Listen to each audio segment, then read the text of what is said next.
Well, good evening, ladies and gentlemen, watching our TMAI Podcast.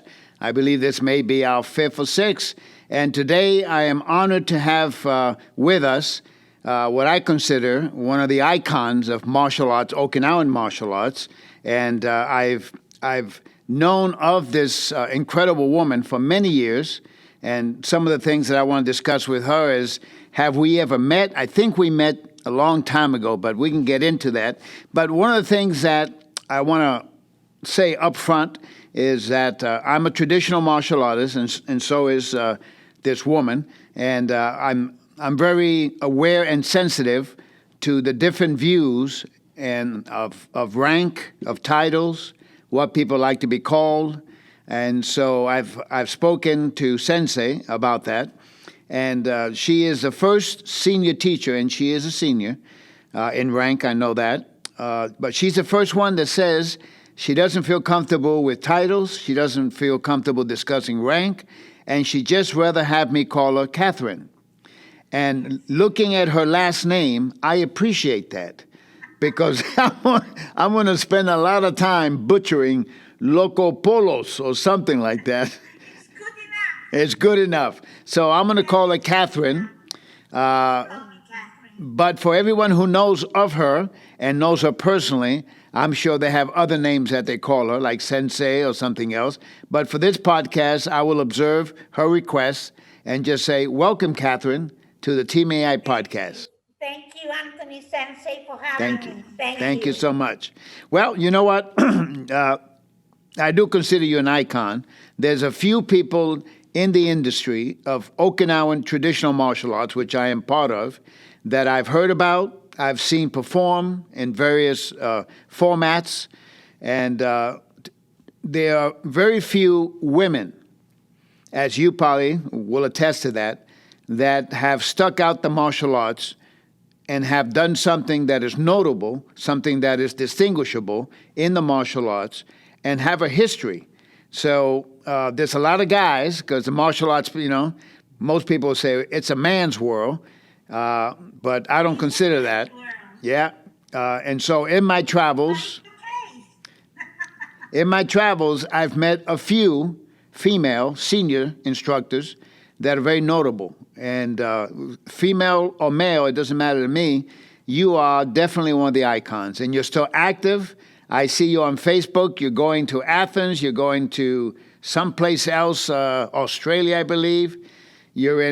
So you're all over the place. So you have not retired, as I have. No. Retirement spells death. We speak the same language. I believe that also, Sensei. No. So here's what we're going to do. I'm going to start throwing some questions at you. You were also the first guest who didn't want any pre-written questions. You wanted to be spontaneous. No. I either know the answer or I don't know the answer. Thank you for being so down to earth. In the martial arts, that's almost gone by now. So thank you so much. So here we go. Should I be nervous?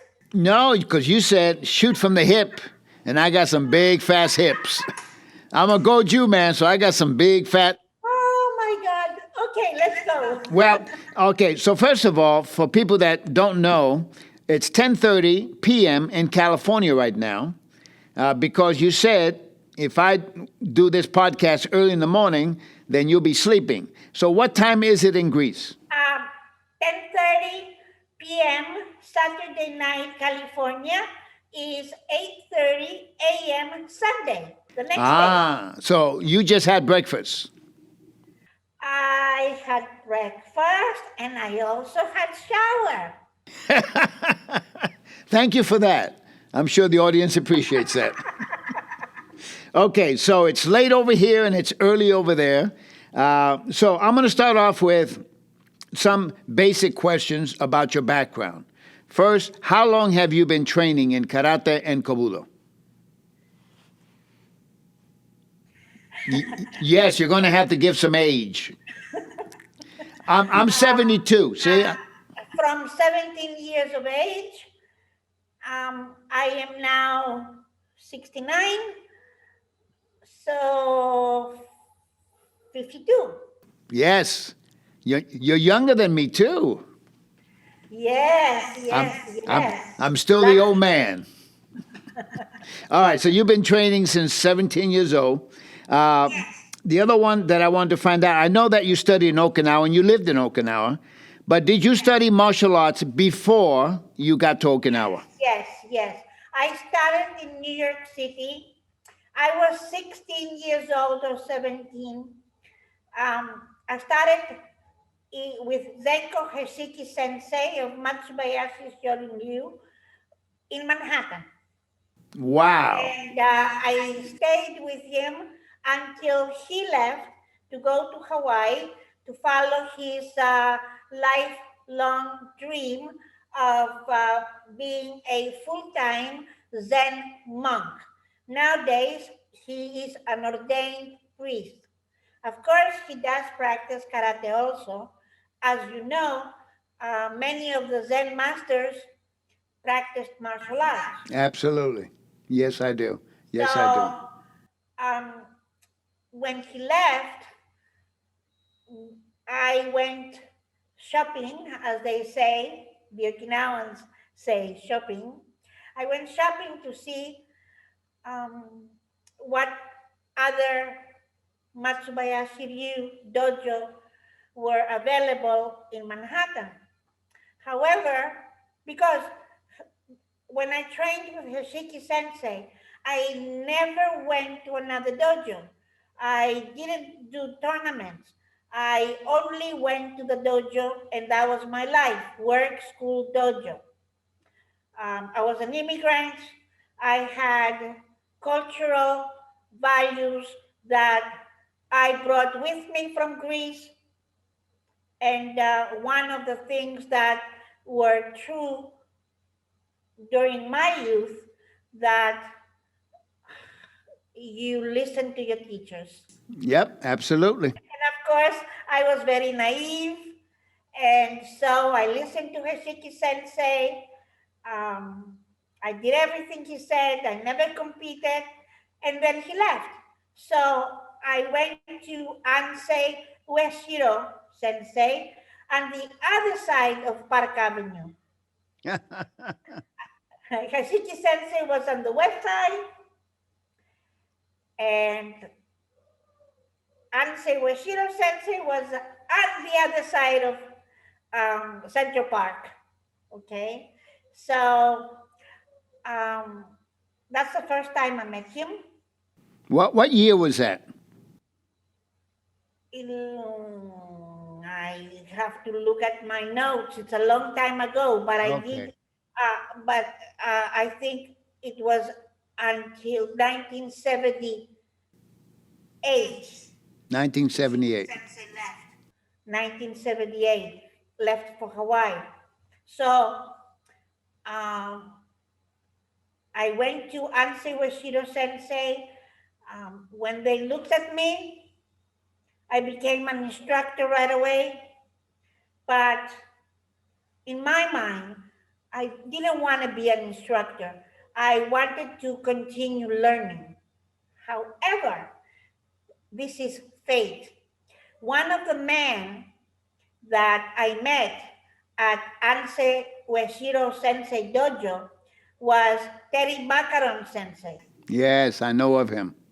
You know of him. He was and still is in Long Island, and he was a student of Ansei Washiro Sensei. And when he saw me, he said to me, "You have to compete."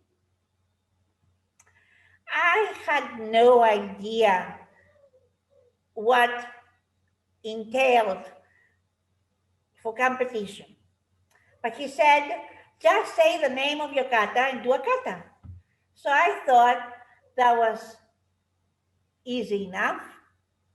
And it was at the end of 1978, 1979. Okay. So I went. And I went to the AAU. which was a local tournament for the state of New York. And I didn't know what to do. So I bowed and I said, my name is this. I am from here. My teacher is this. I gave A whole resume. Thank God we don't do that anymore. and the judge was with a whistle going, but I didn't know that I have to start. So I finished all this introduction and then I did Rohai. And then, of course, after I finished, I bowed and I said, Arigato gozaimashita. And I left.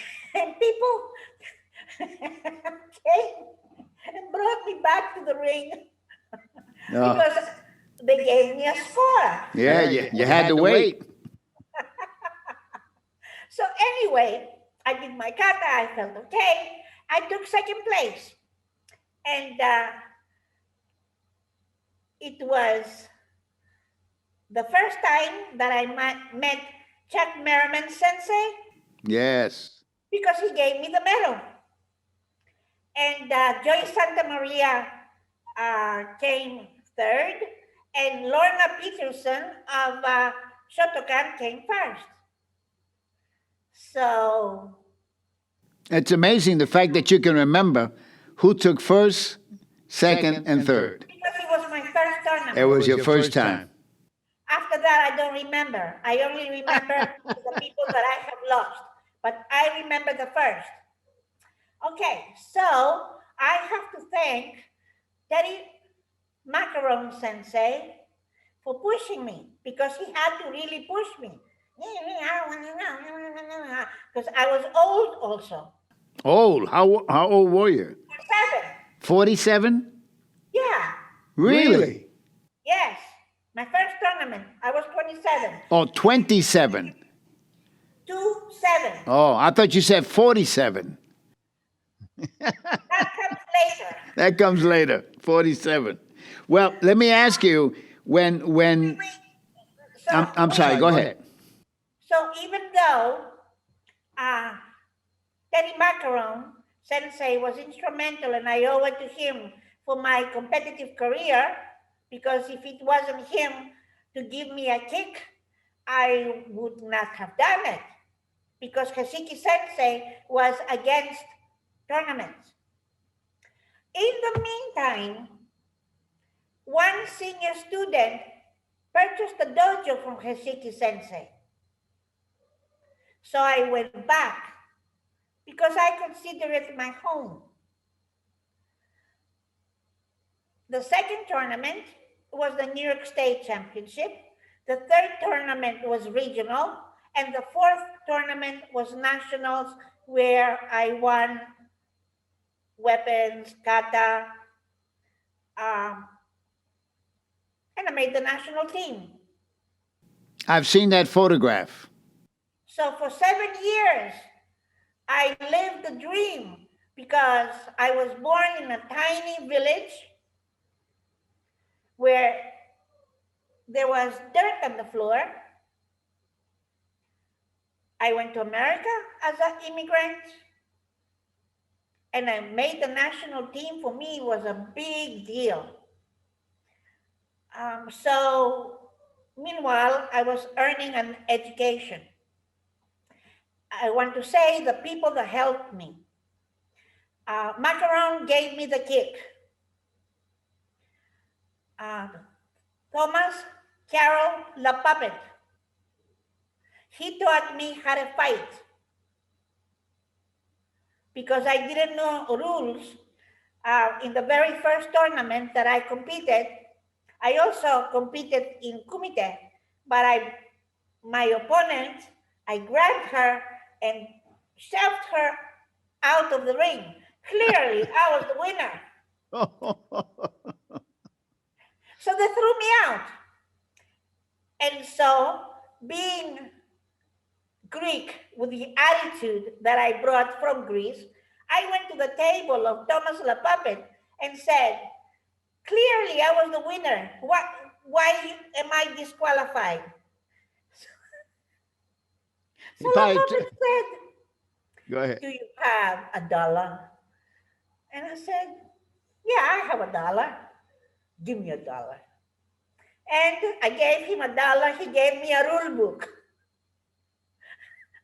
an AAU rule book. And he said, memorize it from cover to cover.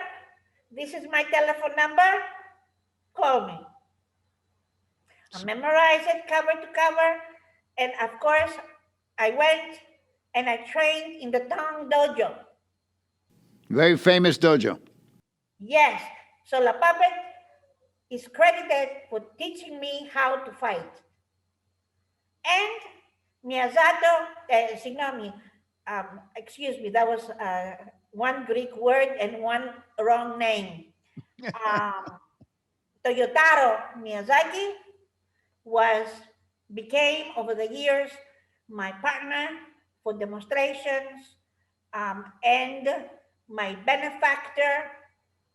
So many people supported me. I would need few hours to name them all, but my beginning was Thomas La Puppet, Toyotaro Miyazaki, and Terry Makarov. Miyazaki Sensei just passed in Japan, correct? Yes, that's the same Miyazaki Sensei. This is life. Yeah, this We are is all life. getting online. Yep. Sooner or later, the door will knock for all of us. Doesn't matter. Doesn't matter. It is what we do today. That's correct. That's correct. Let me ask you, so you started in Manhattan. I don't know if you know, but I came from Brooklyn. I lived in Brooklyn. I had a dojo eventually in Brooklyn. Yes. One led to the other.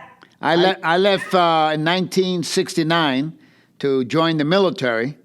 And in 1971, I landed in Japan, trained in 4 years. And then I got to Okinawa in 77. And I lived in Okinawa until 85. And I think I met you in that period. Yeah, 85.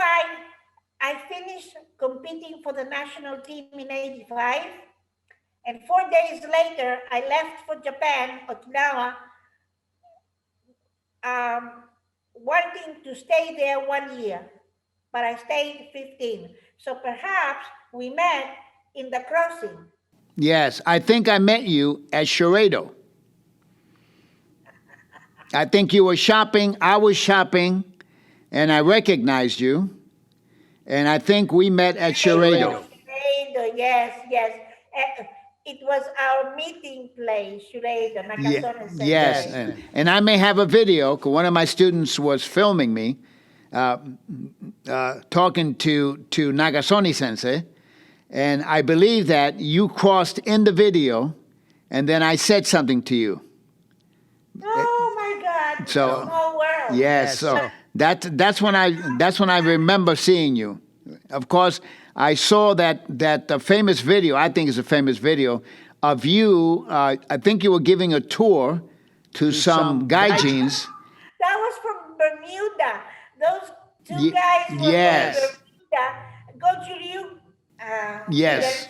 And on the last day, we were going to do sightseeing. That's why we were dressed in shorts. But I thought it is a pity that we are going to do sightseeing and not to see Uehara Ko Sensei's dojo. That's right. It is unique. So I did a detour and I gave them a tour of the dojo. And that's a very informative and I think a very famous video of you explaining in good detail all the different tools, different weapons, the makiwara, and I found it fascinating. While chewing gum. Well, that's also a technique. Chew gum and walk at the same time. Yes, we can do that. Chew gum and walk.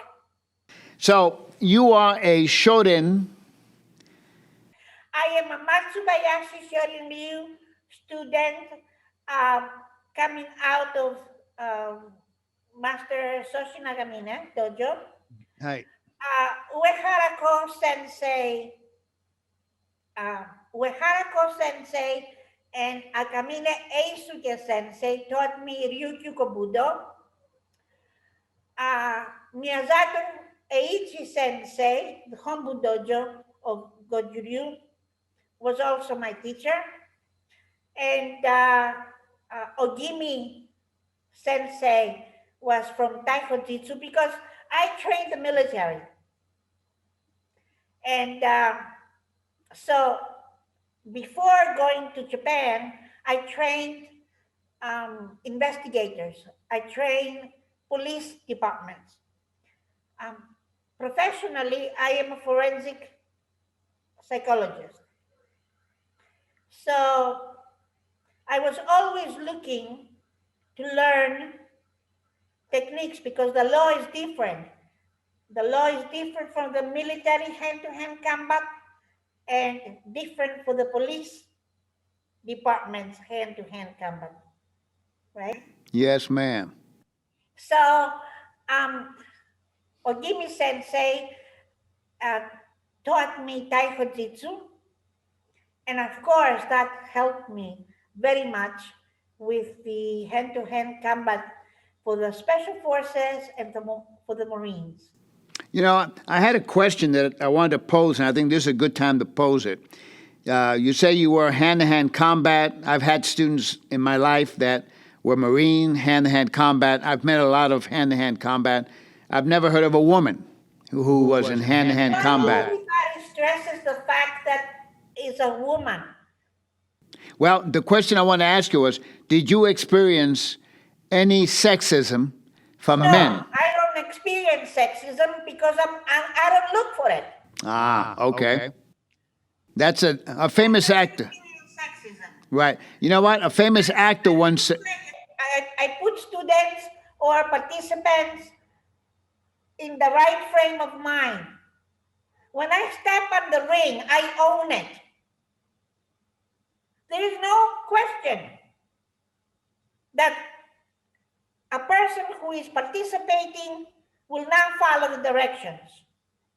And I don't lead by the mouth. Even though I'm 69 now, I still lead with the body. Lead by example. Now that's going too far, Sensei. Oh, okay. I don't know if I'm a good example. However, I went to Afghanistan. I trained the special forces there. There is no question.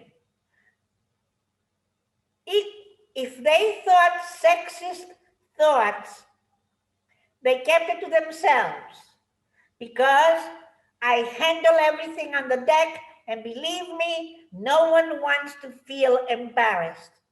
That is correct. That's correct. You know, I heard an actor who was being interviewed, and he's African American, and the interviewer said something about racism, and the actor said almost the same thing you just said about racism. He said, racism will go away when you stop talking about it. He said, if you stop talking about something, it dissipates, it goes away. And I was very interesting. That's almost in line with what the mind can conceive and believe the mind can achieve. If you're not looking for it, you're never going to find it. But if you're always looking for it, you find it everywhere. Humans. We are all humans, although we have questions about some humans. Okay. We won't go there, but okay. But we are in the category of humans. In the morning, do you want fried eggs or boiled eggs? One person says fried, another person says boiled. That's discrimination right there. I like to wear white colored dresses. Another lady likes black color dresses because it's more elegant. That's discrimination. Discrimination is not a word that is bad. It gears us to have fried eggs or boiled eggs, a white dress or black dress, a wooden tatami or soft tatami. Discrimination, the word by itself, is not bad. It helps us choose every day. Absolutely. That's a great perspective. A black person, a yellow person, a white person, a brown person, Marines call them green persons. I don't know, because in Europe, we don't have discrimination like that. In Europe, we have economic discrimination. I understand that. America has discrimination pertaining to people's colors. Europeans have discriminations pertaining to socioeconomic level, because we are human and we discriminate from morning till night. Today, I discriminated. I wanted this computer because I didn't want everybody to see my kitchen. Sensei, you need to wash your dishes more often.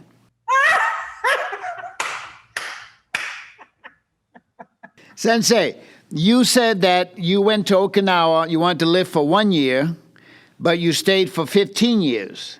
Yes. What years was that? What year was that? 85. You got there in 85? Yeah, 85. I finished the national team, which was in the end of July, or it was in August. And 4 days later, I left for Japan. I didn't tell anybody anything. The only person that knew was Miyazaki Sensei and my senior student, because I gave him the dojo. And I didn't want anybody to know. I wanted to go to Japan for a year. Why? Now, Sensei, can I ask you a question? Because you keep mentioning Japan, but you really mean Okinawa. Yes, but Okinawa is Japan. It's the 47th state. Right. I wouldn't tell that to an Okinawan, though. No. By vote. They voted. Right. 1972. They voted they wanted to go back to Japan. So they are Japanese. The school system, what they're learning every day, children in schools, is Japanese system. Yeah, that's the culture aspect is Okinawan. it's Okinawan. Okinawa is Japanese because it belongs to Japan. It's not a separate country. Right. Well, that's a slight distinction that many of the Okinawans, martial artists, teachers that I knew back then, had a very fine distinction between I'm an Okinawan, I'm not a Japanese. In fact, I lived in Japan for 4 years before I went to Okinawa. And when I got to Okinawa, I used terms that I was admonished for, like us. I use us in Japan all the time. We don't say us. Yes, exactly. Okay, we say onegaishimasu. Right. So when But I met want to tell you why I went to Japan. Okay, go ahead. In the course of the 7 years of being on the national team, I met a lot of teachers and a lot of Japanese teachers. And they told me many times, you have talent. You should go and study Shotokan, Shitoryu, even Japanese Goju-ryu, because I started learning Goju-ryu after I went to Okinawa. Even though I knew Chinen Sensei, I knew Moyo Higayona Sensei, I participated in the seminars that they taught. I brought Chinen Sensei to New York to introduce him to other dojo. He stayed in my house. He cooked for me. I have pictures to prove it. So these teachers were saying to me, go to learn another style. But I was being successful in tournaments. And when I competed in the World Championships, 3 times in the World Championships, the Japanese national team on the third round would kick me out. I got kicked out 3 times. I didn't compete. I had high enough points and brought me to the third round, meaning last 8 people who compete in the third round. The Japanese would not approve my kata and say shikaku. At the same time, they're telling me I have talent, but I should study Shotokan, Shitoryu, or Goju-ryu. So I said to myself, why only the Japanese are giving me trouble and the rest of the countries, my points are good enough? I will go to Japan, find out. But I had backup plan. Teruo Hayashi Sensei was a great Shitoryu person and also did Kobudo. Fantastic, fantastic. Have you seen him? I know of him. Okay. So he was a backup plan. And Kanazawa Sensei, the father who passed away, he was the second backup plan. And Kanazawa Sensei knew, and Teruo Hayashi Sensei knew that I will go to Japan for 1 year. And if I don't find what I want, I would go to the Hombu Dojo and put a white belt and start all over again. So I went to Okinawa and I stayed 15. Obviously, I found what I was looking for. And for Goju-ryu, I wore a white belt again and started. And by the time Miyazato Eiichi Sensei passed away, I was Godan.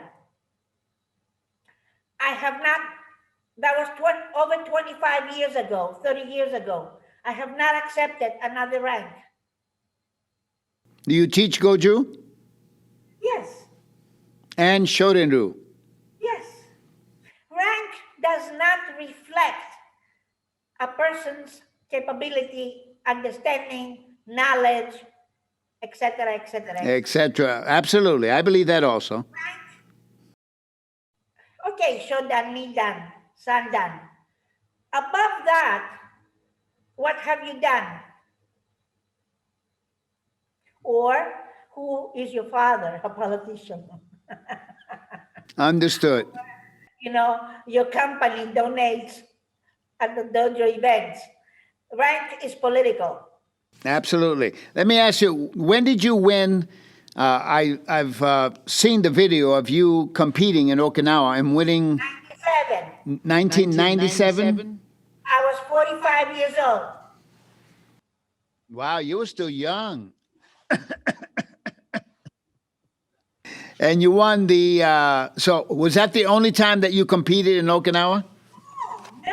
No. In 85, I went to Okinawa. 86, I was already hand-to-hand combat instructor for the Marine Corps. Then I became sports specialist. Then I became athletic director. I had a dojo, my own dojo, in because I was working for the Marine Corps. I couldn't have a dojo and U.S. Marine installation, same organization, because it's conflict of interest. Right. So I had it in USO, United Servicemen Organization. Right. On which base? Camp Foster. Camp Foster. And I was teaching Goju-ryu. However, Congratulations. I think Goju-ryu is the only thing you should be teaching. Thank you. And Tuesdays and Saturdays, out in town in Yonabaru, I was teaching Matsubayashi Shorinryu. And I forgive you for that. I forgive you. It's okay. So I wore a white belt starting over for Goju-ryu and for Kobudo.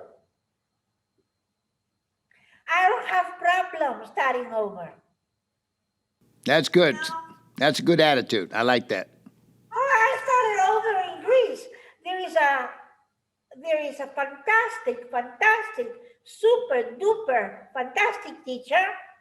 His name is Petropoulos, and he teaches Hakuryu. Hakuryu Jiu-Jitsu from Japan. Yep. That's right. And so I wore a white belt again, and I went.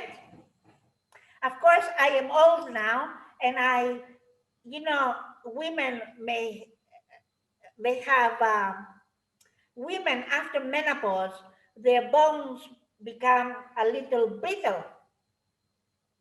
So I avoid the takedowns. Falling, flipping, being thrown. Not a good idea. Yeah, because self-preservation. Yeah. I study Hakuryu. I remember Hakuryu in Japan when I lived there. One of my close friends was a rokudan, and it was a very interesting art. Very interesting.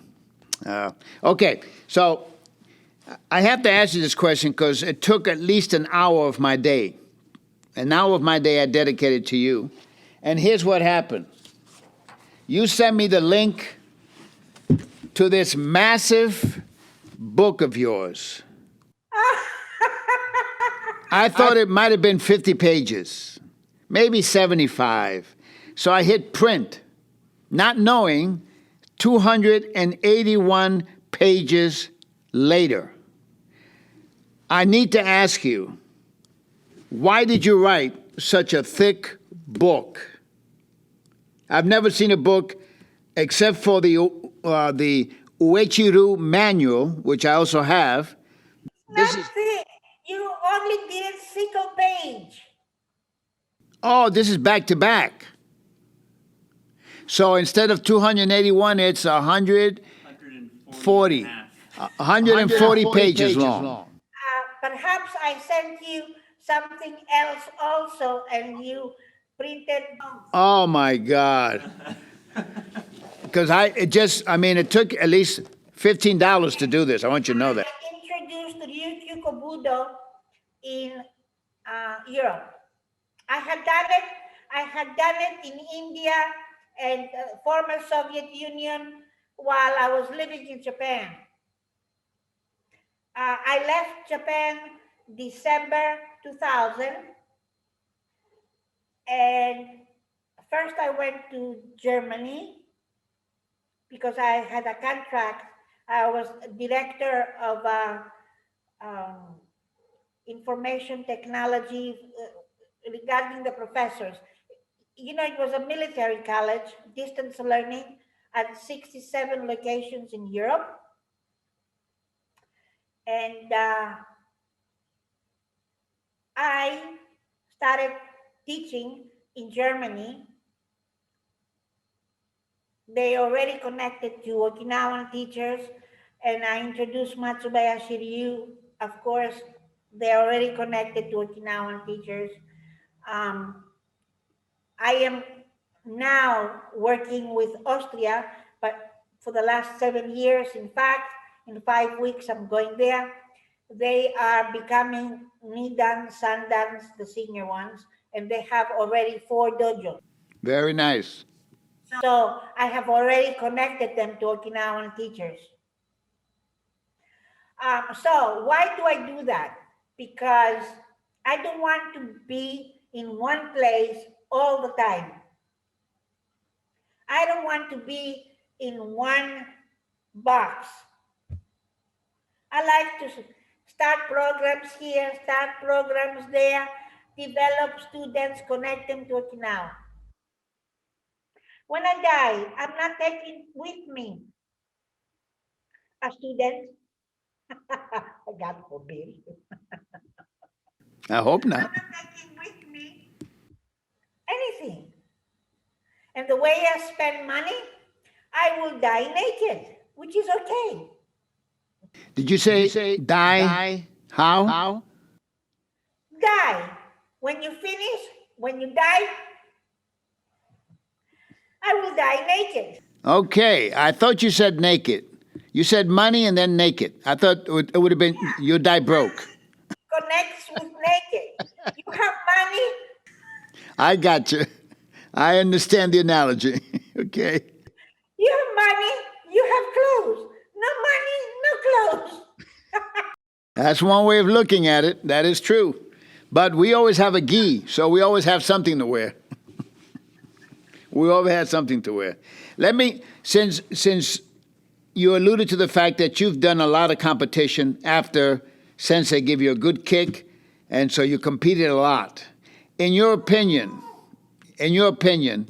how does the sport karate look today? Because there's a lot of controversy, and It's very clear.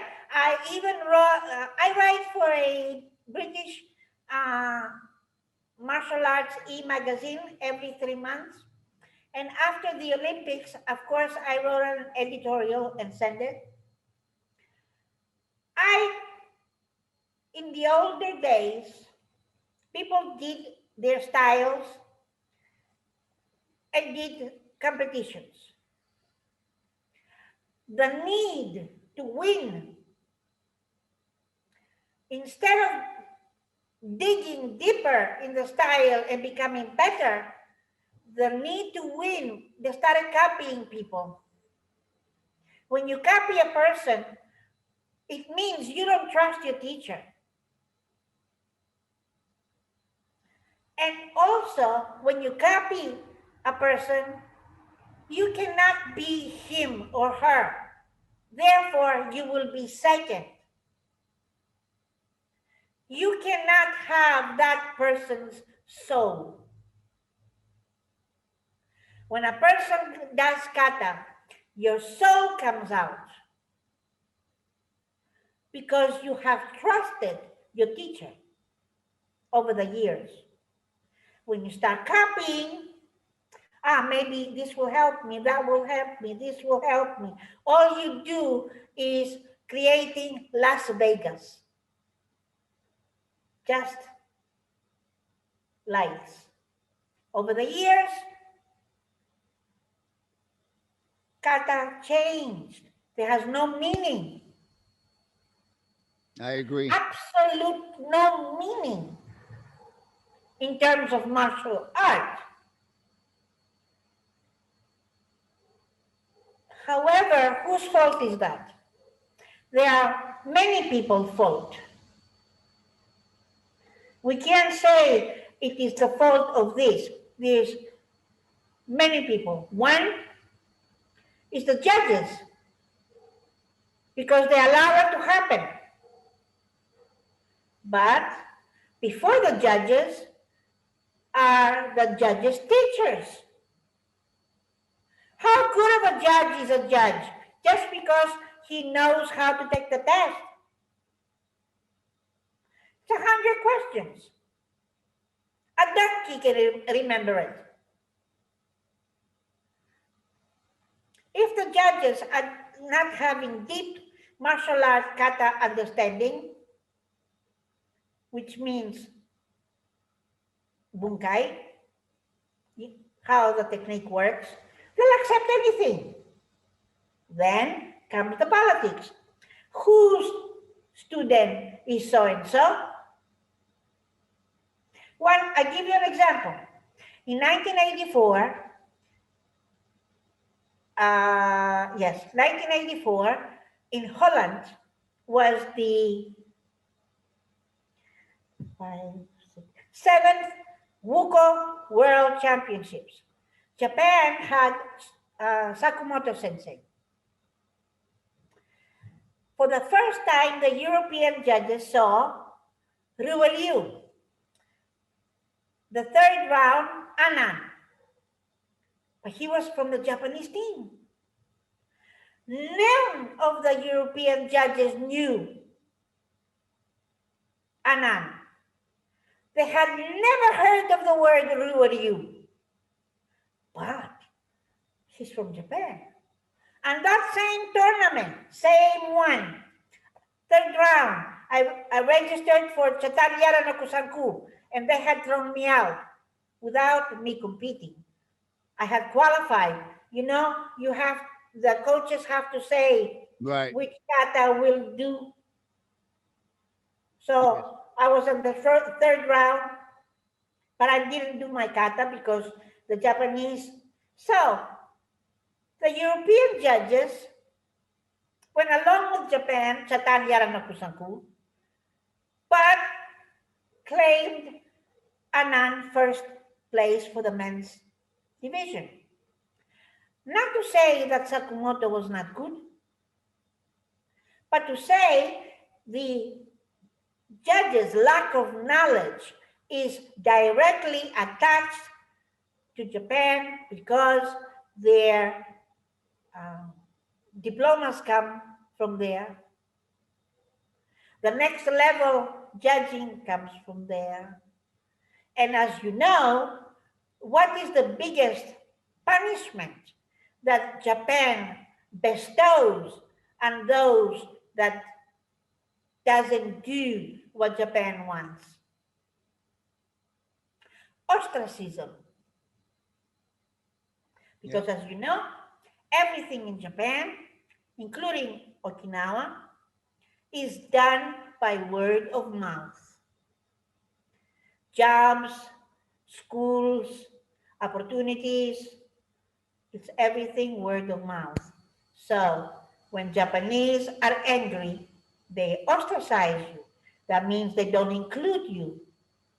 And so their friends and friends of their friends do not include you. And that is why the rest of the world sucks up in Japan, to Japan. Okay. However, if the athletes are good, they will take it to the next level. They will research. They will ask their teachers to connect with someone else.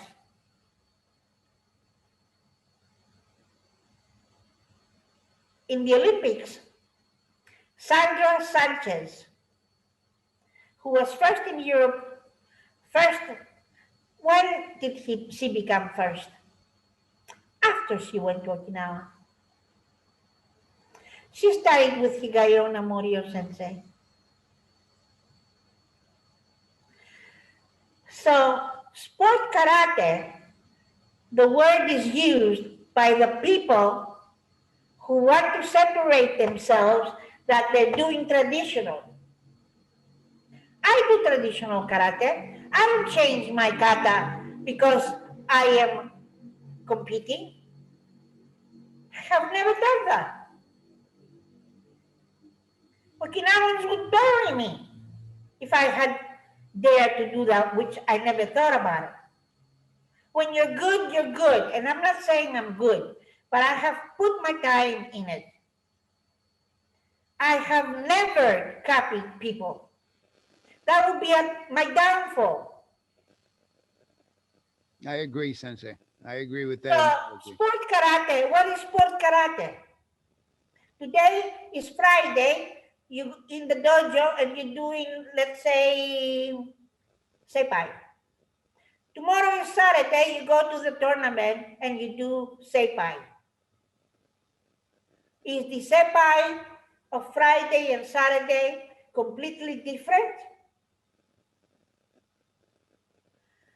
People who doesn't know enough karate decorate. We can't stop that. You just got to do what you got. You got to do what you got to do. Sensei, I wanted to ask you a few questions concerning the books that you have penned. Where can these books be purchased? And I alluded to the introduction to Ryukyu Kobudo. Yes, I give this for free. Oh, this is for free. Yes, anybody who wants introduction to Ryukyu Kobudo, they just send me a message on Facebook, and I will send that, via Dropbox. That's how I got it. Yes. Yes. And it's free. Now, was the printing that I did on this one, 281 pages, is that because there were some attachments I didn't know about? Because it looked like... Okay, the book is big. Okay. Okay. Hopefully before my 82nd birthday, I'll finish it. Okay? It's okay. It's just for your library. My library. Yeah. Okay. Let me ask you about the other book that you've written. The other book, I am happy to say that this is a kata that was going on extinction because I learned it. Ueharako Sensei took me to Tawata Sensei to teach me, and I taught it to two other people. What is the name of the kata? The Japanese name, when you write it in kanji, is Soei-shinokun, but the pronunciation is Shi-shinokun. Oh, Shi-shinokun. Well, there's a lot of versions of Shi-shinokun. But some students of mine learned it, and I will send you the link. It is very different from other versions of Shi-shinokun. I look forward to that because, as you know, I love Kobudo. I love Kobudo. And I saw in the introduction on the page, it said, kata nearly extinct. Yes, but now it's not because some people have learned it in Austria. I had taught it in the Soviet Union, but one person remembered it well enough that has put it on YouTube.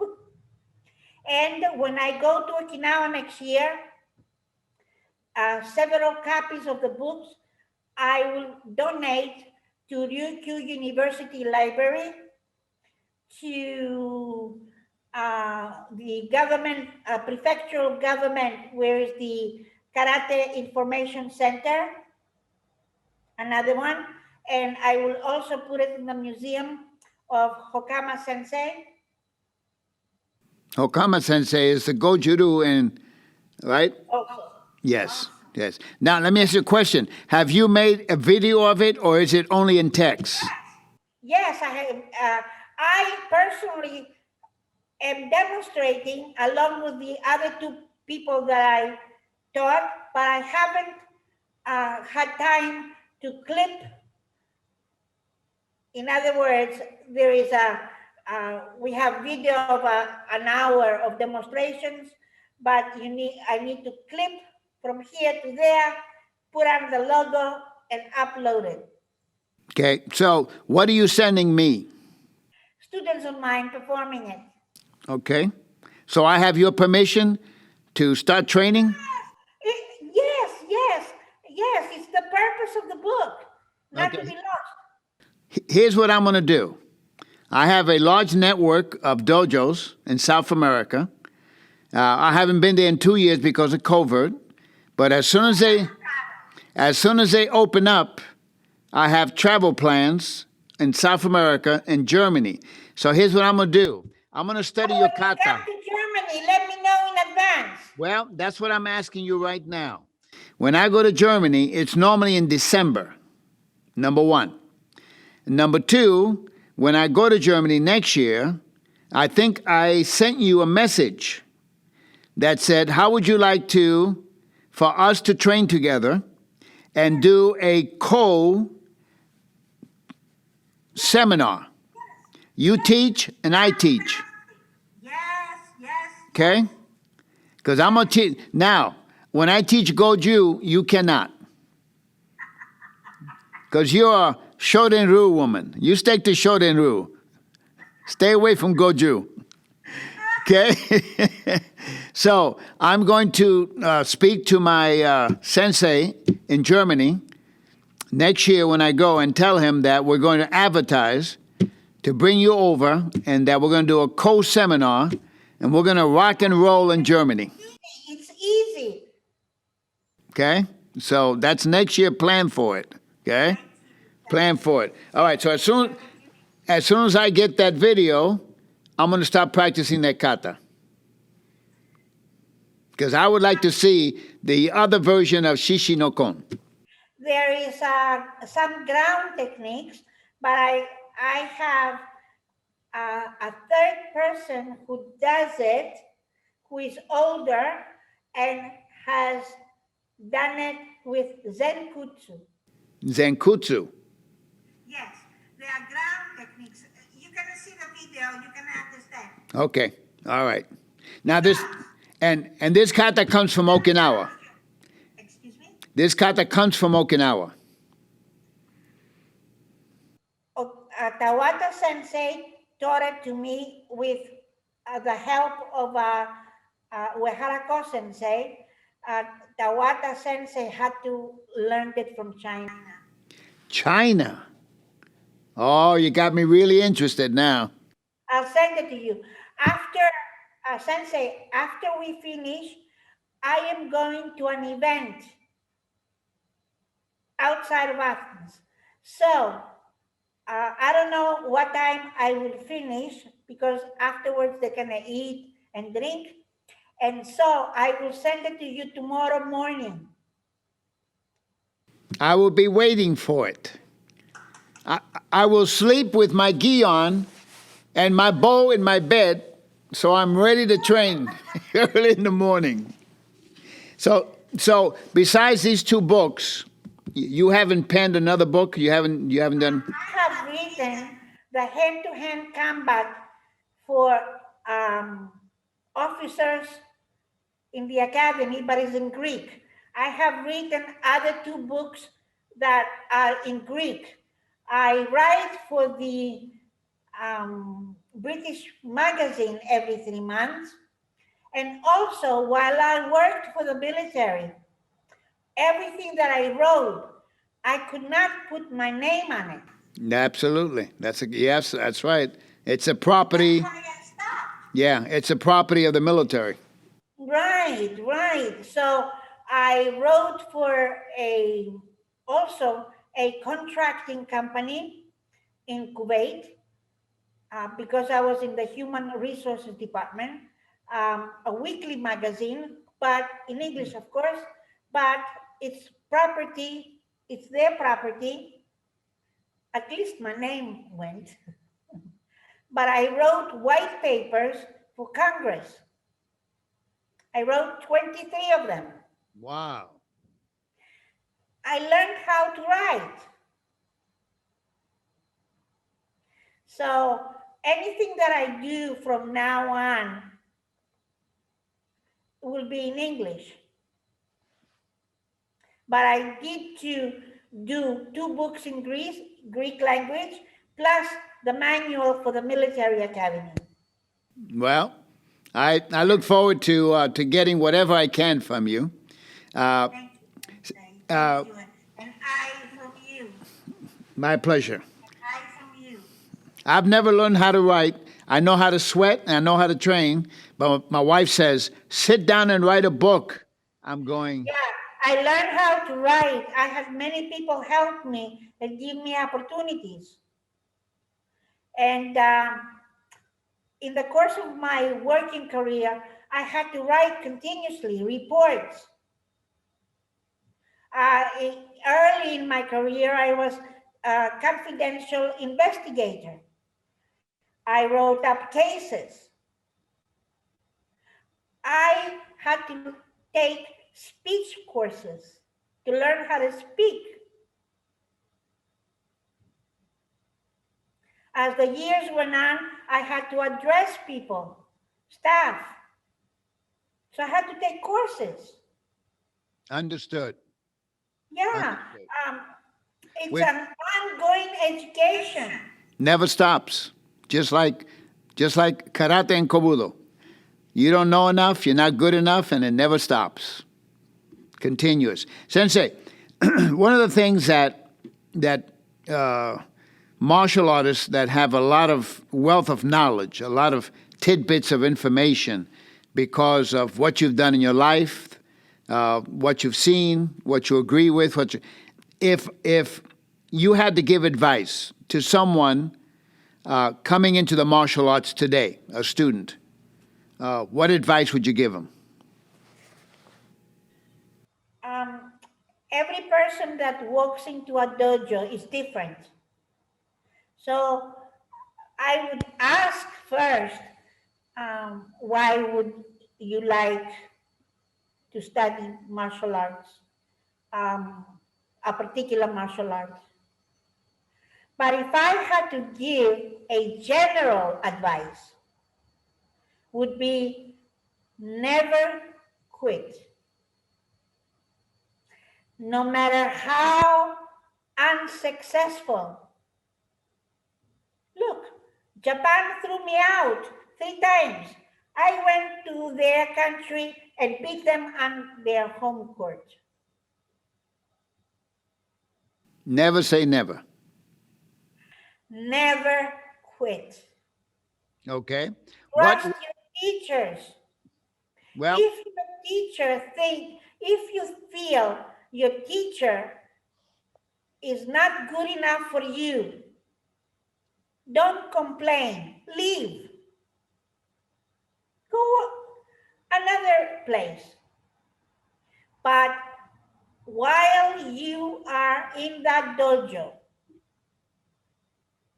any teacher, trust the teacher. He knows more than you. now this is not taken into account that there's some teachers. There's an old saying: most students learn because of their teachers. Some students learn in spite of their teachers.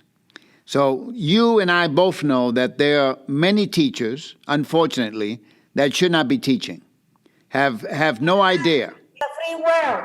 The free world. So And some of these teachers where I would not study from, they are capable of helping someone. There is room for everybody.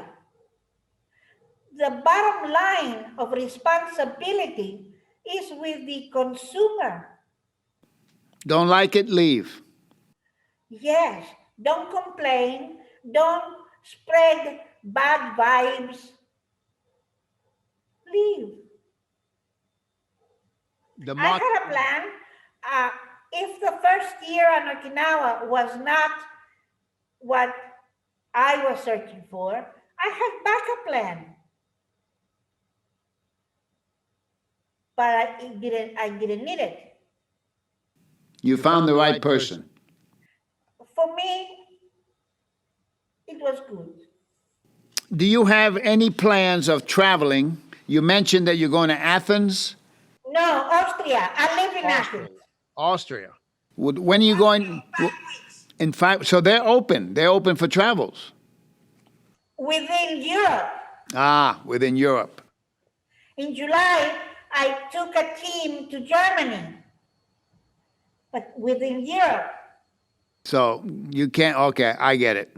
So within Europe you can travel, but not. Yes, within Europe, providing that you have both vaccinations, strict control where you've been. So on and so on and so on. I couldn't go to South America or America. It's within Europe because the European Union controls everybody plus or minus a little bit of the vaccinations. So the Some key countries is. closed, others open. So the key is get into Europe and stay. If you like it, I like to visit. one day it will happen. I'm hoping that I'm scheduled to be in Okinawa. I was going to go this year because one of my teachers is sick, has cancer, and I'm hoping to see him, hopefully, Kaisho Isa from Ofuchikuden Kobujitsu.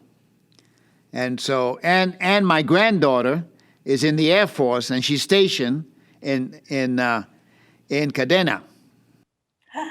Wow, we can go and have brunch. That's what I want. So I'm hoping early next year they'll open up Japan again, and I'm on a plane leaving immediately. Let's hope. Yeah, let's hope. Let's hope. So, Sensei, when you look at, let's talk about the state of not karate but kobudo.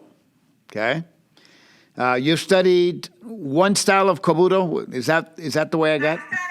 Studying Ryukyu Kobudo when I went to Okinawa. But I had learned Kobudo approaching Shodan at the Hashiki Sensei Dojo. Because, as you know, in Okinawa, most dojo have Kobudo. Right. They're not the same kata as other dojo, but most of the dojo on Okinawa practice Kobudo. And if the dojo, for example, Jundokan didn't teach Kobudo, but members went to Kobudo lessons elsewhere. Karate and Kobudo is two wheels to the bicycle. Correct. So your kobudo comes in Okinawa from which family? Eisuke Sensei. Akamine Sensei. Akamine. Ryukyu Kobudo. Okay. There's I can't remember her name. A female sensei in Ohio. Dimitri Sensei. Yes. He's also Ryukyu Kobudo. Okay, same family. Yes, same family. Okay. All right. As you know, Sensei, there is a big word. It's a little word, 4 letters, but it's big in concept, and it's called giri. Absolutely. Okay? So, giri is a responsibility that we have for the rest of our lives. So, Shiroma Sensei, who was Matsubashi Ryu, who is Matsubashi Ryu, but also was a student of Akamine Eisuke Sensei, from 1993 to 2000, I was instructor in his dojo, Tuesdays and Saturdays. I mentioned it before. As the leaders of Matsubayashi Ryu are dying, passing, because they're old, okay, there are few left. Shiroma Sensei is one of those few who are still alive. So I have direct contact with Shiroma Sensei. There are few others. They have their own organizations, but they are not part of Akamine Sensei's son organization. Why? Because they were senpai. You understand? Right. Okay, so I still have now, we don't know about life, who survives whom. That is correct. That is correct. What do you think? What, in your opinion, you've been in Okinawa, you've been in Japan, you lived in Okinawa for 15. I lived there for 8 years. In your opinion, is Okinawan karate today different than Okinawan karate 25, 30 years ago? Uh, in one aspect, yes. Why? Because suddenly a lot of the teachers died. And the new generations coming up, there is a void of 20 years, approximately 20 years of maturity. A lot of the seniors passed away, a lot of them from different styles. So the others moving up, who walked into the previous teacher's shoes, cannot fill them. That doesn't mean that in 10 years, they're not going to fill them. Right? That's why a lot of Okinawans, when their teacher dies, they break off because they're seniors. They make their own styles. They don't make the different styles. They make their organizations. Or, as you know, if you leave from a dojo, you can't use the same name. That doesn't mean it's a different style. And even if it is the same style, 10 different dojos, same style, there will be some differences. Why? Because every teacher's understanding is just a little bit different. And every teacher's talent is just a little bit different. Emphasis is just a little bit different. Yep. Nobody's wrong. Nobody's wrong. We carry the karate and kobudo ball forward. If we see the 8mm movies, black and white, what Zenkutsu was there? What Shikodachi was there? What Nekoashi was there? It was just, Sensei, it was just too fast for you to see it, that's all. We have slow motion. Bodies were not straight, but they carried the ball forward, and we took it. And we're moving it forward. Right. We're not the same. If you put the 8mm video and today's video, we see straight bodies, closed arms. We don't see that in the 8mm video, but we don't criticize them because they gave us something that they had learned. And who is to say that they practiced in front of mirrors? But they had concept of kumite. Everything was done in respect to fighting until Anko Itosu came along, put karate in the schools, took out the dangerous jiu-jitsu bunkais, and now in the year 2021, we all studying jiu-jitsu so we can find the hidden bunkais of the Pinang Kata. Time. Yeah, I know.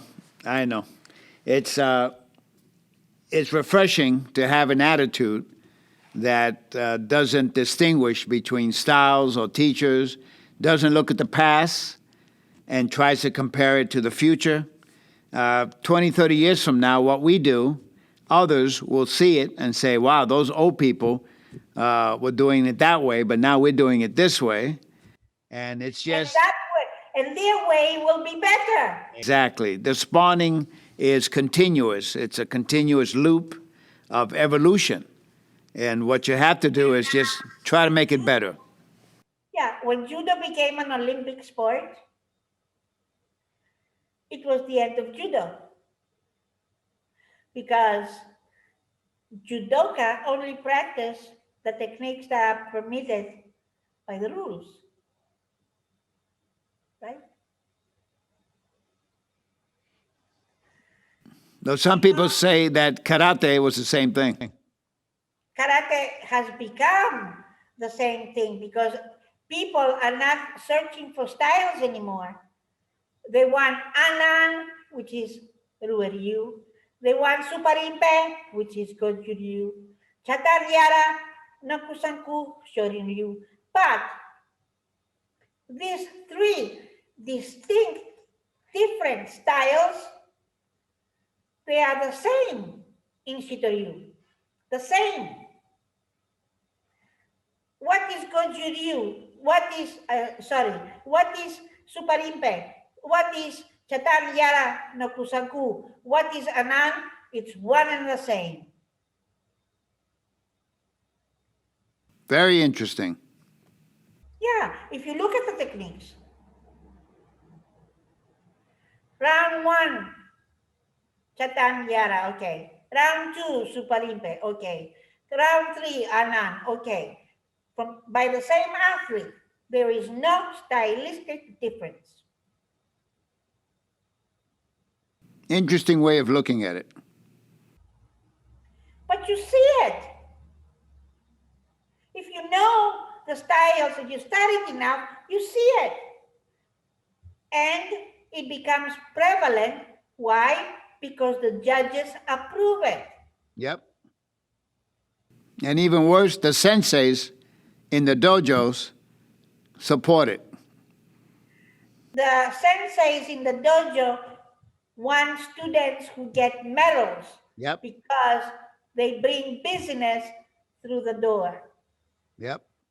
I believe that was the turning point in sport karate changing the traditional karate. When the sensei said, I'll teach a kid at 11 years old suparimpe because all the other kids are learning suparimpe and my kid has to win. Then that took the emphasis away about the katas being very important and it should be given to the people at a certain age and grade and time and effort. Now it's simply give it to the kids and let them win with it. But it's not, sensei, it's not sport karate and traditional karate.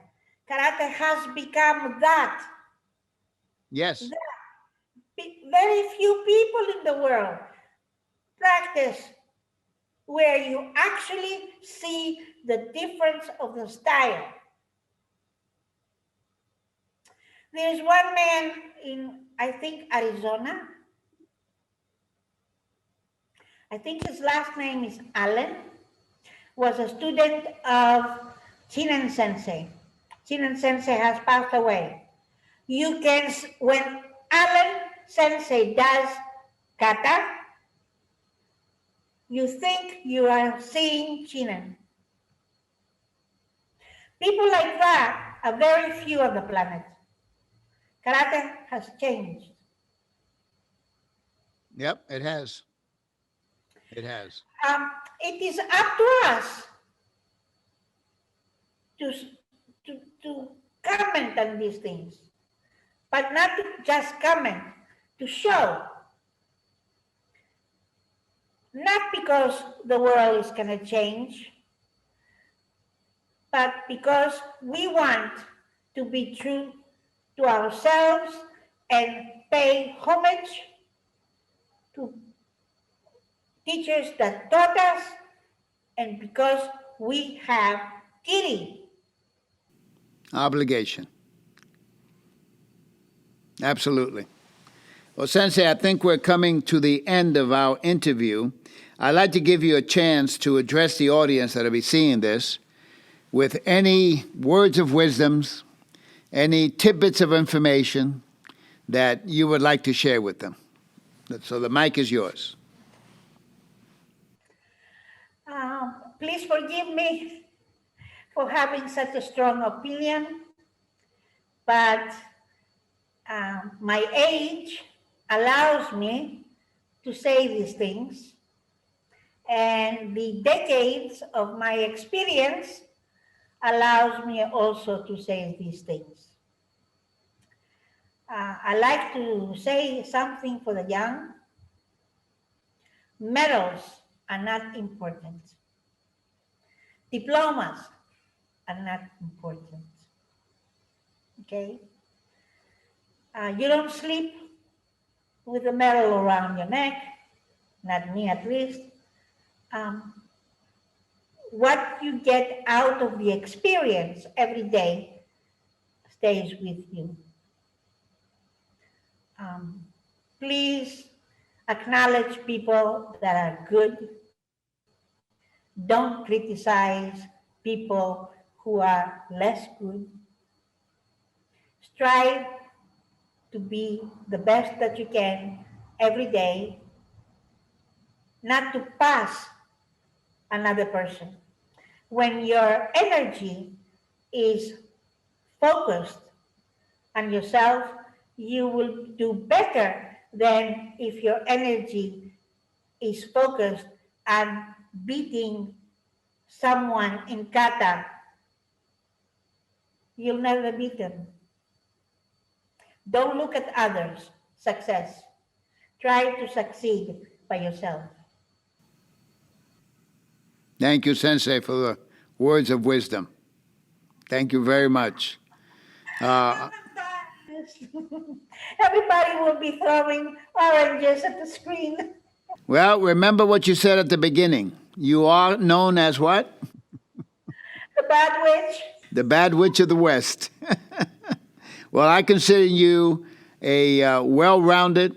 You are a person that has dedicated a lot of years to your craft. You're a credit to the Shorin community, even to the Goju. I welcome you to the family, to the Kobudo families. I look forward to, God willing, meeting you next year in Germany and doing. I hope so. I hope so. And I hope we meet in Japan. I will meet you in Okinawa, but it'll be Okinawa. If your granddaughter is at Kadena Air Base, one Sunday morning, we're going to go for brunch. We're going to go to brunch. So I thank you for your time and your effort. I know it. Thank you for your patience, and thank you for considering me. Oh, absolutely. You are. When I started the podcast, I had a list of people, and you were included in the original list. Thank you. I've got only a couple of more, and my list is over. Then I got to find other people to talk to. Thank you so much from California on behalf of my producer, Erik, and my wife, who is at home waiting for me to get home. I thank you so much, Sensei. Thank you. Thank you for the opportunity. My I pleasure. appreciate it. Thank you. Thank you, and God bless you and your family. Be safe, be well, and take care of yourself.